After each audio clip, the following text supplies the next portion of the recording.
యోసేపుని దేవుడు మహారాజుగా ప్రధానమంత్రిగా చూడాలనుకున్నప్పుడు, మంత్రి గారు అయ్యాడు అంటే డబ్బు వస్తుంది, దానికంటే ముందు అందగాడు కదా.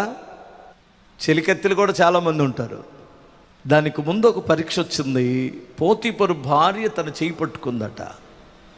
ఒక మగ మనిషిని ఆడ మనిషి చేయి పట్టుకొని బలవంతం చేస్తే సామాన్యమైన పని అంటారా? ఆడ మనిషి అసహించుకొని వెళ్ళిపోవచ్చు, కానీ మగోడు దాటి వెళ్ళలేడు. ఆడ మనిషి, అది గొప్పింటి మనిషి, బ్యూటీ పార్లర్కి వెళ్ళే మనిషి. అర్థమవుతుందా? ఎందుకంటే ఐగుప్తీయులు బ్యూటీ పార్లర్ ఫస్ట్ స్థాపకులు వాళ్ళే. బ్యూటీ పార్లర్ స్థాపకులు వాళ్ళే, తర్వాత మనకు వచ్చింది.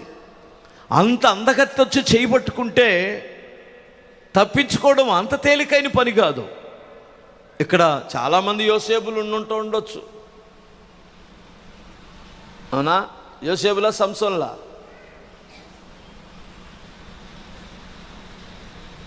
స్తోత్రం చెప్పగలరా? ఇంత ఘోరమైన దుష్కార్యము దేవునికి విరోధంగా నేను చేయనన్నాడు. స్తోత్రం చెప్పాలి. మీరు చప్పట్లు కొట్టపోయి ఆగారు, కానీ దేవుడు కొట్టేటప్పుడు శబాసురా, నా నమ్మకాన్ని నువ్వు ఉమ్ము చేయలా. స్తోత్రం చెప్పాలి.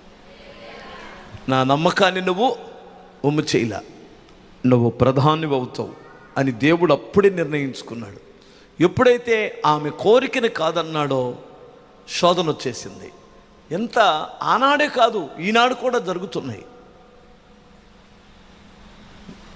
నన్ను బలవంతం చేయబోయాడు, నేను తప్పించుకొని వెళ్ళిపోయేటప్పుడు అదిగో తన పై పంచ, తన పైనున్న కండం ఎక్కడ ఇడిచిపెట్టేసి పారిపోయాడని అబద్ధాలు చెప్పేసింది. ఆడమని చెబితేనేమో గోడలంట, మగమని చెబితేనేమో తడికిలంటని పెద్దలు చెబితే నేనమ్మా నేను అనట్లేదు. అసలు బలవంతం చేసింది ఎవరో? ఆడమనిషి.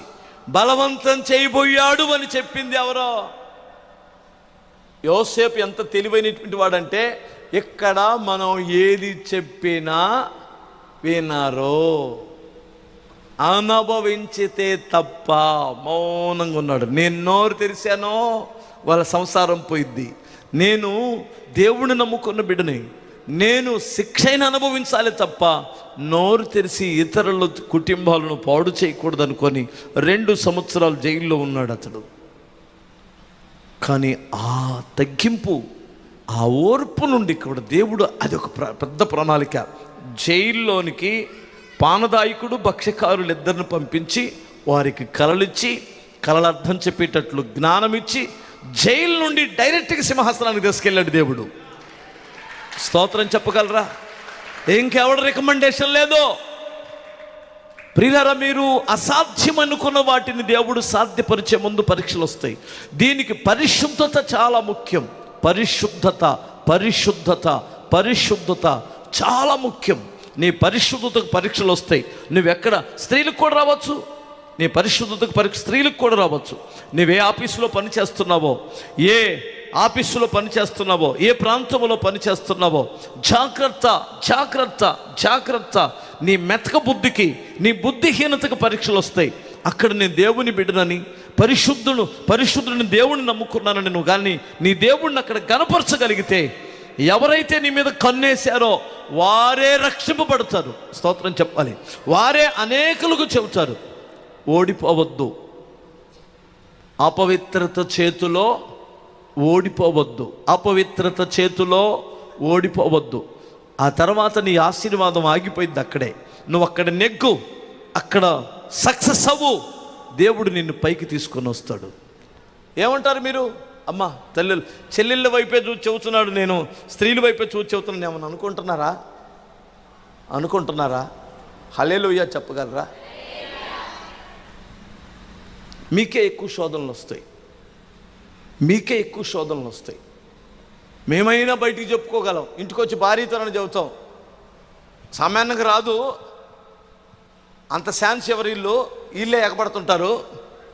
ఒకవేళ ఎవడైనా పరిశుద్ధుడు ఉంటే ఇలా పలానా శోధన వచ్చింది అని చెప్పగలడు. మీరు చెప్పుకోవడానికి కూడా వెళ్ళదు. నువ్వు చెప్పావో నువ్వు మంచిదాన్ని అవుతాడు, ఎందుకు ఎంటపడతాడు అంటారు.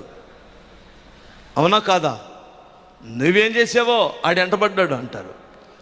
చెప్పుకొని బాధ తీర్చుకోవడానికి కూడా మీకు వీలు లేదు.